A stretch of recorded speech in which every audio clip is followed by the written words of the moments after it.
Welcome to Legion Cast, the one and only podcast dedicated to the show, which was so exciting to me. One of my favorite crew members on the Normandy, the robot companion who has he no feelings or has he? Why can't you romance him? That's the big question we're tackling here today. Hi, I'm Jacob Burrows. Hi, I am Jim Scampoli, and that took me a little bit longer than it should have to get what you were referencing. I'm referencing the show we're here to discuss. Yeah, well, I mean, if we go inside for a minute, I was like, Normandy, Mal Reynolds. Wait, that's not right. No, it's not.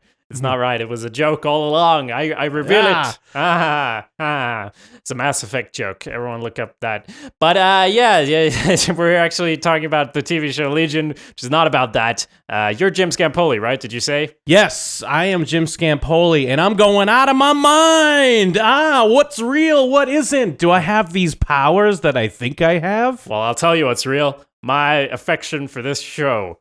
I think it's hard to say. It could be an illusion, but I guess we'll find out. What about you, Jim? How do you feel about Legion? I'm pretty much with. I mean, I guess I'm kind of my role that I've been playing. I'm not full on negative on this show. I'm not at all. You know what? I don't even know why I'm bringing this up. I like the show. Right. I liked it. I definitely have. I have a few little quibbles, little little things here and there, but it's only episode 1, so I'm along for the ride. I really liked what I saw.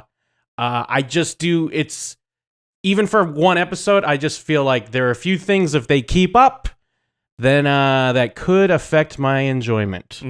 I do not blame you for that at all, and I would be weirded out if someone said to you, Jim, you're crazy for saying those things. Everything, all of this, more of this, please, forever. This isn't going to get old, any of this stuff. But anyway, I did also like it. That sounds negative. I did like it.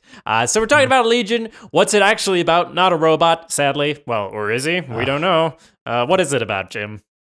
Well, Legion is about a man. Another show about a man, guys. Can you believe it? But it's kind of about... I mean, there's this X-Men tie-in, because I guess the Legion character itself is the son of Professor Xavier. Like, if you go into actual canon. Yeah, I also read Wikipedia, so yes. Yeah, because I'm not gonna... Even though I like comic books and stuff, I was never a big X-Men comic guy. I like the cartoon and the movies and stuff like that, but their backstory and the history and everything is so convoluted that I could never get into the actual comics. Yes. But, so what you're thinking is like, oh no, here we go, another superhero thing? Superheroes are in every movie now, then now they gotta be in all these TV shows?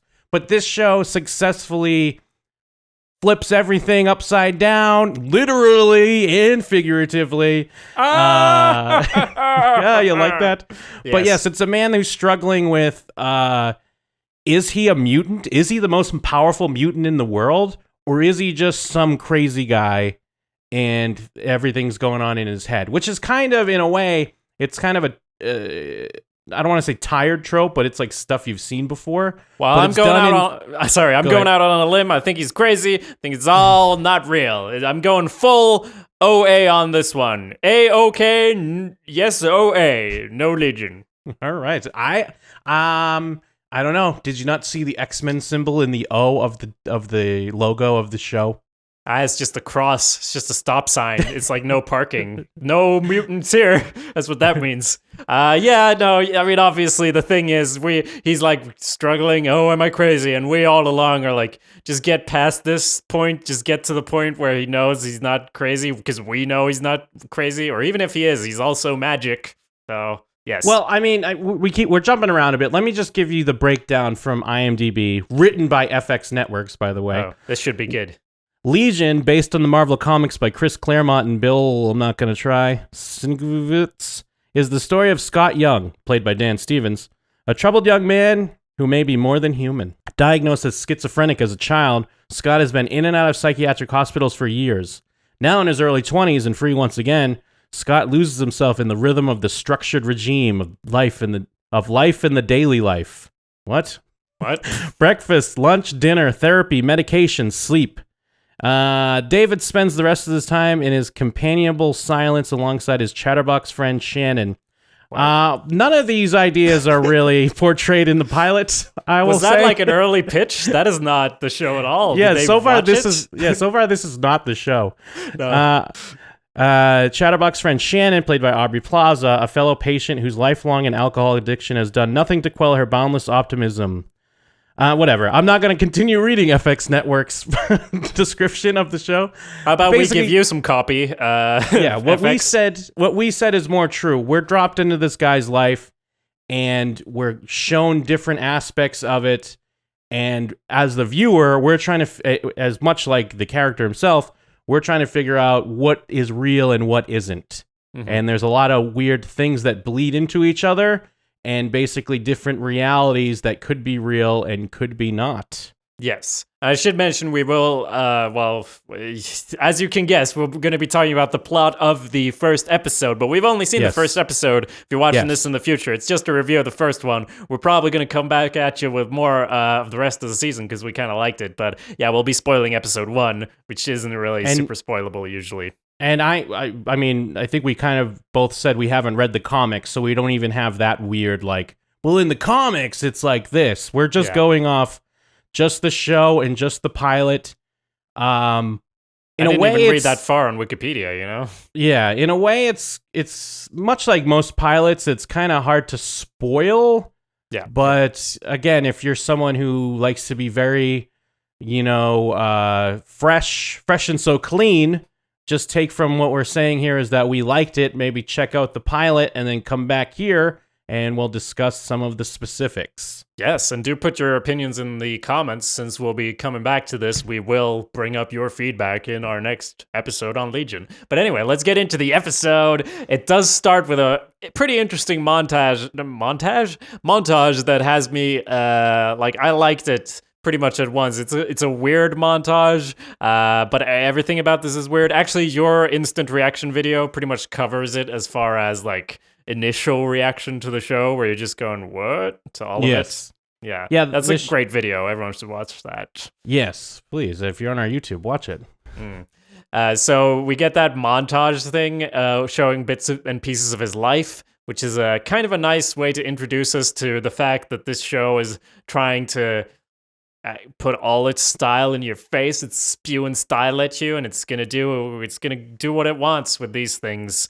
That's kind of what it's saying, right? It's aggressively hitting you over the head with it right at the and top. they have a few similar like montages or quick cut takes, and they're everything's kind of flashy and with the music and what have you. So they're really putting it all out there for you, really trying to give you a smorgasbord of information and questions. And in a way, it's not quite style over substance, but that's kind of what I was referencing a little bit. Yeah, where that it's dangerously close, kind of. And one thing that maybe you'll learn about Shows What You Know, Jacob and I, because we did this same thing with Westworld. Like, when the first episode happened, we're like, oh, we really like it, but what if it gets bad? What if it gets bad? And I mean, that's kind of a staple, because when you watch a lot of TV, you win some, you lose some. And sometimes there are shows with a lot of promise from the beginning, and then by the end of, maybe not even the end of the first season, maybe just the middle of the first season, you're like, remember when I was really excited for this? So don't mistake our, what's the word I'm looking for? Cynicism? It's not really cynicism, but it's more like hesitation, caution? I would say. Yeah, Caution. Yeah, hesitation or caution. Don't mistake that for being negative. It's just more so like there's a lot of great stuff here, but we've had shows that give you a lot and never quite pay it off. So basically what I'm saying is I'm loving the setup. I'm loving what they're doing here. Yeah. But it could get annoying. It totally could get annoying.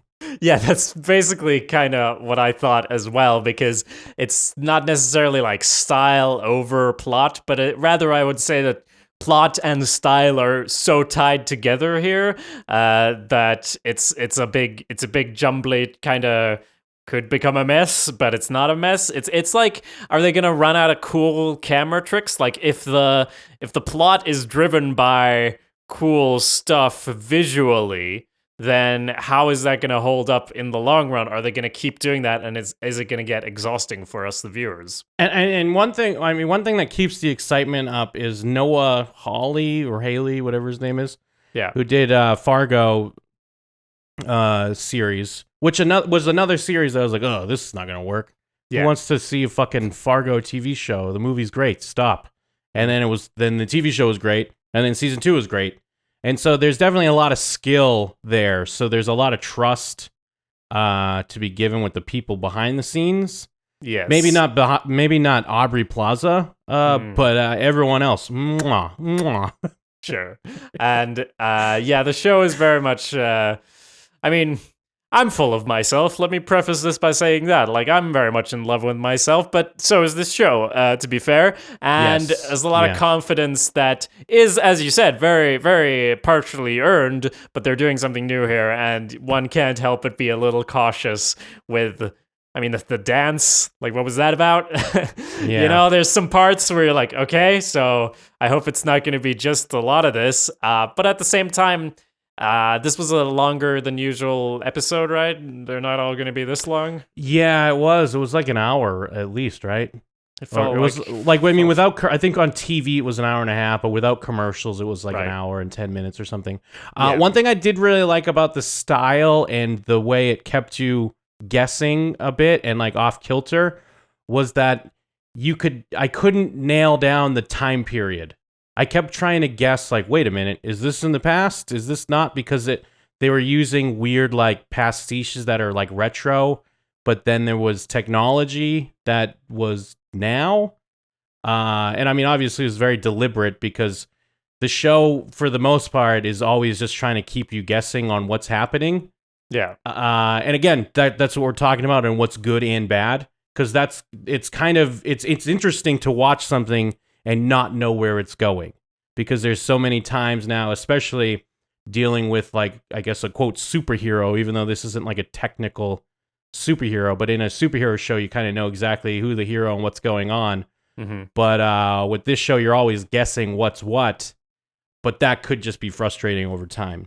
Yeah, but I didn't get that at all. That it was like in the past. I just assumed present day.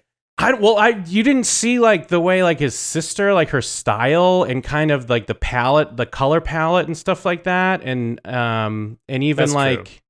Yeah, somewhat the lighting. Like it wasn't quite in your face stuff, but there were definitely there was enough there where personally I was like, not so much when they were running around the city or something. But when he was in the hospital and like, when he got a visit from his sister and some of that stuff, the way the style was, whether now that you say it, I can see what you mean with like the feeling of it is like One Flew Over the Cuckoo's Nest, Madhouse kind of. Yes. With the robes and everything, but I didn't think about it. I thought that is just style. Although I'll ask you, am I crazy for thinking the sister was his mother? Am I a crazy person? That's exactly what I thought too. And and I didn't make the connection it was his sister until like way later when he said something like it being his sister. They literally said it. I thought like, wow, his mom has a really young boyfriend, and then he said like, you remember my brother or something too, and I'm like, oh okay. I was gonna Google their ages, but like for example, I watched Prisoner of Azkaban, and Alan Rickman's like 15 years older than Remus Lupin, but they're supposed to have been in school together. That's a separate video, but I'm just saying. I don't even remember who Remus Lupin is. He's the werewolf guy. Spoiler the werewolf guy. So great movie. Spoilers. Anyway, so my first thought was I really liked the montage at the start. My second thought was we better not spend too much time in this mental hospital. Like this better not be the mental hospital show where we never find out if anything's real or not. And they didn't do too much of that. I felt like it was pretty much a good balance, and they got the girl in early because what happens is he's kind of fallen in love with this other inmate. That's not the right word. Patient. So that's kind of happening pretty quick, and we're jumping around a lot. There's an unreliable narrator thing going on, obviously, because he might be crazy. But also, I meant to ask you about that because you're usually not a fan of unreliable narrators, right? Like when? but what I think what were in you thinking of? Westworld Talk you'd mentioned you're not a fan of unreliable narrators, but I could be wrong. Whatever. I just don't like when shows try to trick me, kind of. Yeah. And I guess that's kind of what it is. But I mean, it's pretty straight up honest with us about him being crazy. So like, I'm on board as far as that is. But it could get to be too much. But I was like, it starts with these characters and talking, and they're likable. I even could stomach Aubrey Plaza in this. So Yeah, I that's agree. I mean, I know I took a shot at her, but like she's fine for the part that she's playing. I'm not really a big fan per se, but yeah, she's fine for the part she's playing. Now, would you describe this this woman of interest, his quote girlfriend? Would you describe her as a manic pixie dream girl? No, I wouldn't, because she doesn't play the ukulele. If that comes up in episode 3, I'm gonna be on your side with that. But there's definitely an element of like, yeah, this is not a real like healthy relationship. There's that movie, it's kind of a funny story, which is about this teenager who falls in love. He commits himself to a mental institution and falls in love with this girl who's there. That's the plot. Yeah. And we're kind of supposed to be on board with all of it. It's not a terrible movie, but this has the same sort of vibe that neither of them is seems like a regular person, really. So that's why I think she's just a hot girl. So that's why it makes sense. His reactions, she doesn't even have that many dream girl qualities except being hot. She doesn't have too much of a personality, to be honest. We're all wrapped up in his weird, confused head. Although I guess here's the rub. Now you said that you think he's just crazy. If he's just crazy and that girl just doesn't like to be touched, boom, manic pixie dream girl. That's just her quirk thing. That's her quirk thing where it's like the only thing that made me think it, and I'm only bringing up the manic pixie dream girl trope as kind of a goof, but the only thing that made me think of it was the whole like, would you be my girlfriend? Yeah. Oh no, just don't touch me. Yes. That felt like something out of one of those movies. And I think I thought even though I never saw that movie you referenced, I did think of that. Yeah. And that just felt like one of those moments out of, some mumblecore movie. Or 500 Days of Summer. Yeah, for exactly. sure. And yeah, no, I see what you mean, but I feel like we're safe still. We're not there yet. But I mean, I see your concerns and I see your input. Yeah, for sure. For some reason, I wrote this down. Could you help me figure out what I mean by this? I wrote that people who believe in the Mandela effect would love this show. I don't know what that means exactly. I mean, for people that don't know, the Mandela effect is this thought of time streams, like different time streams, and that's why someone will remember, or there'll be people on these internet groups that all think Nelson Mandela died at a certain time when he didn't, or the whole Berenstein Bears, it's spelled STAN and not STEN, and everyone's like, I remember it this way. And instead of admitting that maybe they were just wrong, they have to say, clearly something happened in the time stream. I think that works for this show because this show does have like the weird jumps, and it almost feels like it could be something like that, where is he jumping from realities or is he just jumping in his head to different things? And add to that all the other powers in the mix of him, like he's in a flashback and then the girl appears and starts talking to him and explaining like, no, we're not really here. We're in the past. Like, no, you're in the, you're remembering your memory. this. I'm here. I'm only here in the memory of the day. Which I thought that was kind of cool. That was cool. So I'm not complaining. And actually, I wrote down the Mandela thing way before that, so I don't even remember what I was referring to. I'll do some digging. I'll try to figure it out. Maybe that part disappeared from the episode. We don't know. But one thing I did say about this, concerning what you said about it, feeling like, what were you saying? Your concerns for episode 2.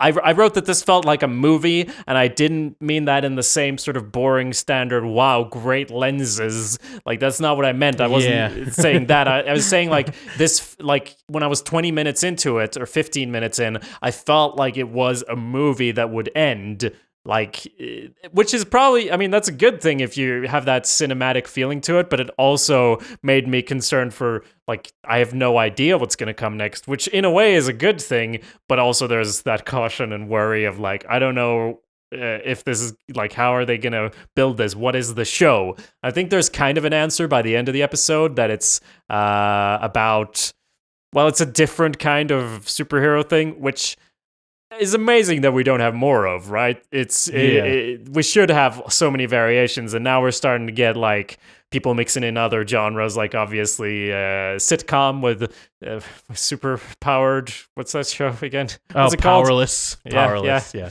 Yeah. So, and this is kind of like we're doing a different thing. I think they even said like, oh, it's like the villain's side in a way. Like he's obviously some sort of anti-hero, which again, amazing that we don't have like a whole slew of those shows, right? Yeah, and no, I like your point though, because that's kind of what we were saying at the beginning, but I feel like that's a better way to put it when we're talking about our caution, because it does. You're right. It does feel like this feels like a great mini series or something. At least for what we've seen so far, it's hard to see exactly how it becomes a series unless it just settles in as a standard. Like, unless, 5 episodes in, all of a sudden it's like, okay, well, no, he's a hero, or he's a powerful mutant anti-hero, whatever.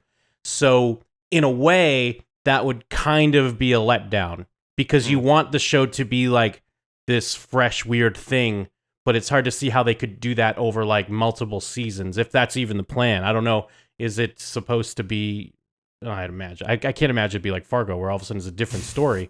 But no, I think that's a great way to put it, because yes, it feels like something that should have like a definitive ending, but very soon, rather than something that's going to play out over 3 to 5 years or something like that. Yeah.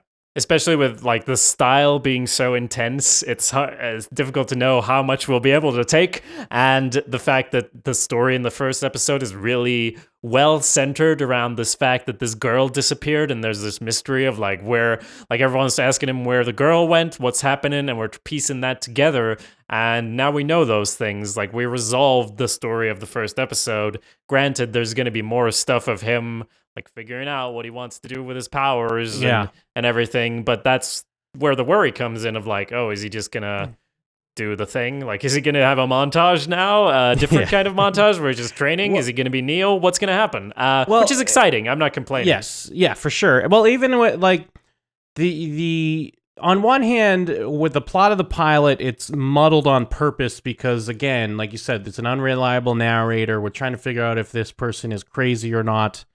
But then there are weird little things that, like, everyone gets trapped in the walls or whatever. Well, I mean, I guess picking up where we were, he builds this relationship with a girl who doesn't want to be touched.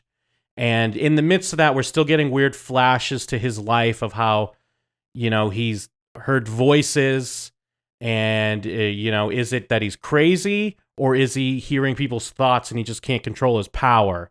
And then, or he can make things float, and is it just the fact that he's so out of control that his powers keep going wrong? And now he's here in the hospital. He meets this girl. She doesn't want to be touched.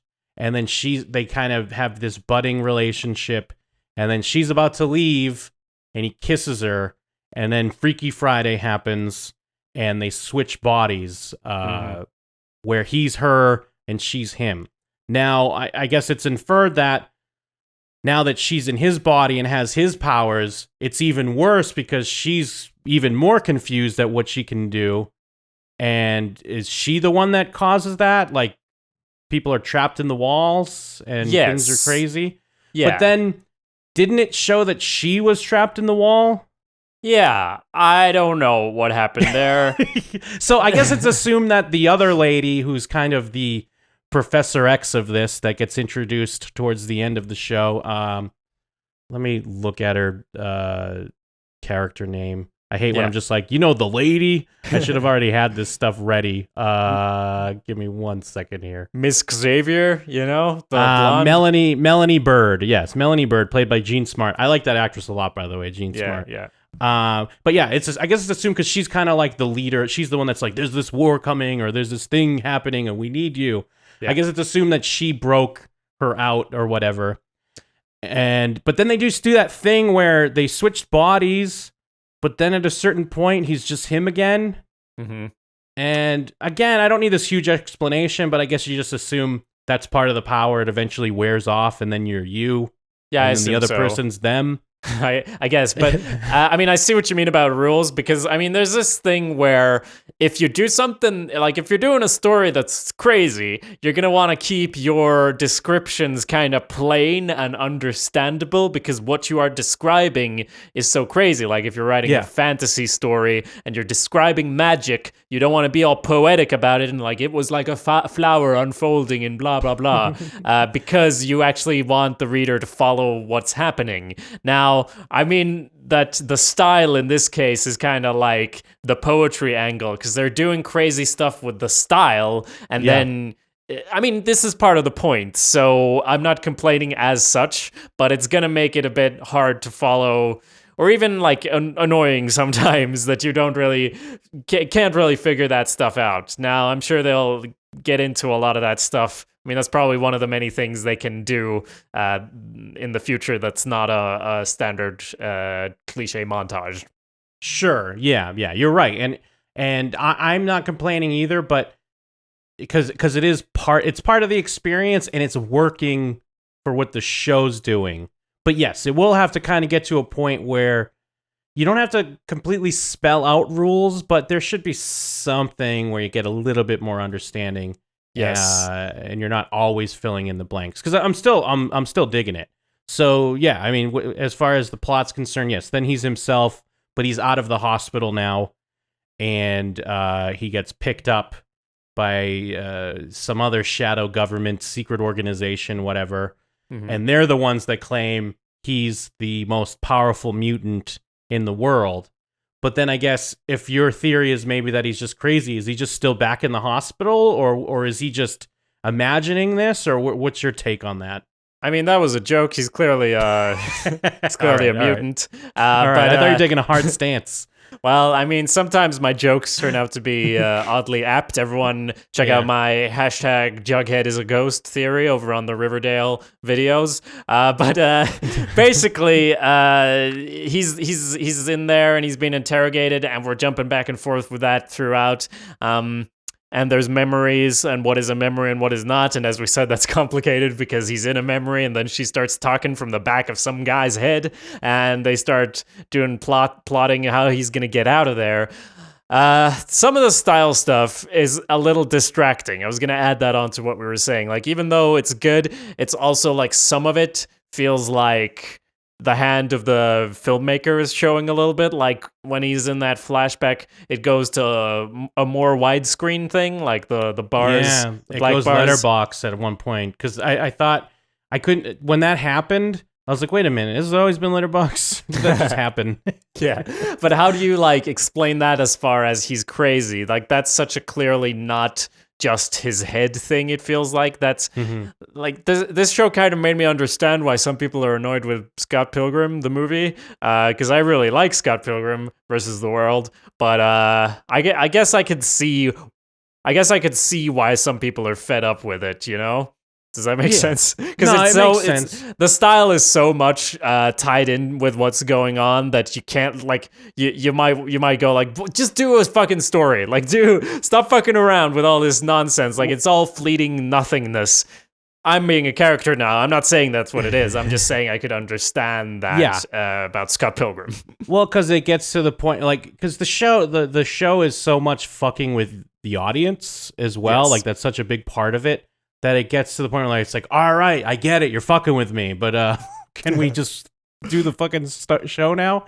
I mean, because there are like little weird things where like, and I'm sure this is just something that I hope would pay off, where, you know, he's sleeping and then the camera would go underneath the bed into this weird tunnel, and then when he gets gassed and he passes out, the camera pulls back and you're almost in like a brain stem type thing. Like the way it pulls back, you start to see what could be maybe the inside of a mind or a brain, like through this weird cavern. Yeah, and there's that weird troll thing that's in the shadows all the time, looking at him. Yes, yeah, and there's weird things in the background because even in his flashbacks when he's a kid, there's like someone peeks out from behind a tree, and I'm sure there's a bunch of things that I missed. I'm sure if you go on Reddit, there's all these stills and graphs and different things they've had, which is nice. It's nice that it's a dense show, and again, it's only the first episode, so I'm sure we'll get a better sense of what that means. But you're right. So then when you have all this other stuff and then you just throw letterboxes on for a moment, it's kind of like, all right, what are you doing, man? Like, let's do this. Yeah. One interesting thing, speaking of Reddit, this is kind of a quick aside. The way this show is definitely made to want to like rewatch and try to take in some of the stuff, whether it ends up meaning anything or not is to be seen. Mm-hmm. But someone pointed out like, he eats a lot of waffles. That's clearly a Stranger Things reference. It's like, no, it isn't. Shut up. Wow, people will not like chill ever. Everything's connected, Jim. I don't know if you noticed. Or they're like, yeah, he was in a pool and stuff happened. That's clearly let the right one in. And it's like, no, I don't think it's clear that that's what that is. No. It's just culture, man. That's just what happens. I was gonna say that if someone tries to like make a timeline thing of this, it's like, no, like don't do that. Like they did. I feel like they're. Well, I said that about Westworld too. So what do I know? But I'm just saying, like they're fucking with us to the point of like. It would be stupid to try to figure stuff out, kind of. Does that make me crazy? Like it would be, especially at this point. At this point, it's dumb to sit there and try to, unless you just know you're just guessing and throwing shit at the wall. That's fine. But yeah, at this point with only one episode, it's you know, I don't know if it's coming across from what we're saying. I know we keep saying we're not being negative, and we're not. Like it's great that this is on TV. It's great that a weird show. Yeah. And it's confident enough in the audience that they're going to do some weird shit and just trust you're intelligent enough to kind of go with it. But yeah, there's no point in trying to figure it all out now. Yeah, I was going to say, isn't it weird that this is what TV is now? Isn't that fucking crazy? Well, just 10 years ago compared to that, or 10 years ago is enough. We don't even have to go back further than that. To see how crazy this is. And it's great for us if we want to do a show where we kind of pick stuff apart and discuss things. This type of show is a nice gift on a platter. It's like, here you go, figure this out, you piece of shit. Yeah. And I mean, I feel like trying to figure it out is they're so blatantly doing stuff kind of just cuz, but not in a way where it's annoying to me. But some of the details, letterboxing, the dance, stuff like that, it doesn't have a deeper meaning, I promise you. And if someone tries to say it does, well, that's the same as saying Jughead's a ghost. Like, you can do it, but it's like that's like trying to say that it's a Stranger Things reference. It's just not. I mean, yeah, it's clearly let the right one in. It's clearly Stranger Things. Also, kissing someone to switch bodies. That's clearly a reference to Yamada-kun and the Seven Witches. We should study that in detail to see how this story will develop, because that's so the same thing. That's the thing that happens. That's an anime where that happens. There's like 8 animes about body switching kisses, though, so that doesn't really say much. Well, nice anime call out. Yeah, the dance was definitely a bit much. That was one of the moments where I kind of rolled my eyes. Like, it's a cool, trippy dream thing to do, and I know this show's kind of trying to be like a weird fever dream or whatever, but that felt more on the nose of like, look at the thing, whereas I feel like the show is doing a good job of giving you that feeling without really having to do that. Also, what was up with that quick shot where he's like, the demon with the yellow eyes, and he's like eating VHS tape or whatever? That was cool. That there was like text on the screen? Yeah. Some text shot up. And then I assume, although maybe this is too obvious, when it kept showing the fat guy, I assume that's the Blob from X-Men, but maybe that's too surface Wikipedia knowledge of X-Men to be right. But that's what I assumed it was. I don't know. Everyone loves connecting stuff like that. I mean, the people making stuff like connecting stuff like that, so could be. But, you know, that's what I felt about I didn't dislike the dance stuff, but I did feel like it wasn't there wasn't anything deeper to it. Like there clearly wasn't. But on the other hand, it's like poetry. It rhymes. Yeah, so that's right. It rhymes. It's like sand. It's coarse and it gets everywhere. yeah. And then I mean, what? So then when it gets to the point where she comes in for the big save, and they're busting him out of this, complex or whatever they had him kept in. It was like some old school or something. Was it Xavier's Academy? Who knows? No. But what was interesting, I thought, was when we finally get to the kind of superhero fight showdown, that felt disconnected from the rest of the show. And I feel like obviously that's what they were going for. And mission successful. I mean, I guess part of it was the effects weren't that great, but it just felt like wow, that's right. This stuff happens in these types of shows. Yeah.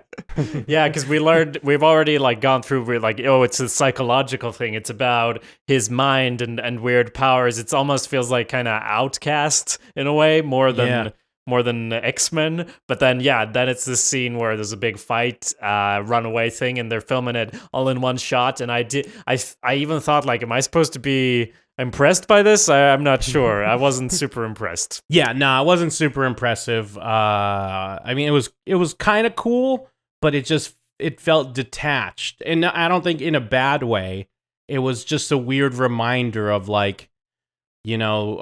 whether it be a reminder or like a hopeful link to some people that turned it on hoping for like an X-Men show, and they were like bummed out. It's like, no, don't worry. Look, we got mutants fighting and running and guns and shit. Don't worry, man. We got stuff for you too. Yes, it is a superhero show, Jim. We can't forget about that, and we haven't showed it for about an hour, so we got to get it in right at the end there. We got to fit it in. Was that guy flipping things with his hands, and it's almost like they did what I was talking about before with the one shot, that they were saying this is very much real. This is the least styly, weirdy thing we're doing because we want to show you that it's really happening. To do a contrast type thing, and I think that's. I mean, he asked the question at the end, and I hope that's kind of the end of that whole issue. He says, is this real? Is this happening? And she's like, yeah. So I hope there's no more of that doubting. I hope we're past that, and now we get into other stuff. What do you think? Yeah, I think a little bit, but I think just the fact that Aubrey Plaza is his gonna be his weird ghost, because I imagine that's not the last we've seen of her. No. It's not. When she's talking about titties or whatever, where she's like, titties. I would just touch titties all the time, right? So I think that's going to be a nice link to the mental hospital. Well, I hope it's not where we're back there sometimes. I hope it's not like that. Yeah. But it might be the weird nagging thought of she could be the one that's like, why are you listening? This isn't real. You're still this person. You're still crazy. This is nothing. I'm sure with that character, it'll still be the doubt there. Yeah, that's true. I mean, I'm fine with some of that. I just thinking we don't want to keep jumping back and forth to the degree we did in the first episode, but then we're moving forward, but we're still going back and still doing that. But by the way, everyone, did they die at the hospital? How did that happen? She just freaked out when she was in his body, but did we see that? We didn't see it now. We just kind of saw she started to freak out in his body, and I think everyone was just locked in the wall, except poor Aubrey Plaza got locked in between the wall and killed by the wall. Oh, that's what that was, right? Yeah, because I couldn't see what was going on. I didn't follow, and I was in a haze. But that's now that you mention it, that is what that was. It was. I wasn't quite sure if it was her either because it was kind of dark. Yeah, exactly. But then when she shows up in his head or whatever, she kind of breaks it down. Mm-hmm. But yeah, I don't know if we'll we were kind of talking about it before. I don't know if it's just we just assume that Lady Professor X came and saved him. Well, I mean, you can knock down a door. They weren't they were in the rooms. There just weren't doors. Oh yeah, the doors were gone. That's what it was. Yeah, no, you're right. You're right. But if the doors were gone, why was she stuck in the wall? Anyway, it doesn't matter. We get it. It's all very good. It's a good show. We're going to keep discussing it as it moves forward and see where it takes us. I'm excited to get on the Normandy train to, get on I don't know what I'm doing. We need Yeah, names. you're for stuff, doing but- your callback. Yeah. Let's see what that dog thing was already, huh, guys? What was that dog in the cage? I don't even know what you're talking about. You don't remember? No. When the guy walks out of the interrogation room, and then you see that he's like at the bottom of a pool or in a wall or whatever, and then he does the thing, and then he goes and talks to the guy watching on the camera, and they keep cutting to how they have this like hellhound or something in a cage. Yeah, but they would just. I just felt like they were just showing weird stuff, like there was a theater and some people were watching a movie or something, and so I wasn't even considering it that much. But anyway, good episode. What are your opinions? Leave them in a comment on our YouTube or showswhatyouknow.com. You can also email us at showswhatyouknowshow@gmail.com. What else, Jim? Please subscribe on YouTube and also subscribe on iTunes. And you can also find more from me at jimandthem.com. And you can find more from Jacob at awesomepedia.org. That's right, everybody. Now, we need a tagline. I'm not going to improvise it. It's going to be more callbacks. It's going to be awful. See you next time. Is that the tagline? No, I'm saying if you have one, I mean, go for it. I do not. Oh, all right. You threw me off. I think the tagline is see you on your couch watching TV. I meant Legion specific. Catch you in the funny papers. Legion this. Yeah, all right. Legionnaires. Legion. Oh. We're stopping this. All right. Stopping this. We're done? Yeah, we're done. Stop everything. Just cancel everything. Yeah, cancel, delete all the files.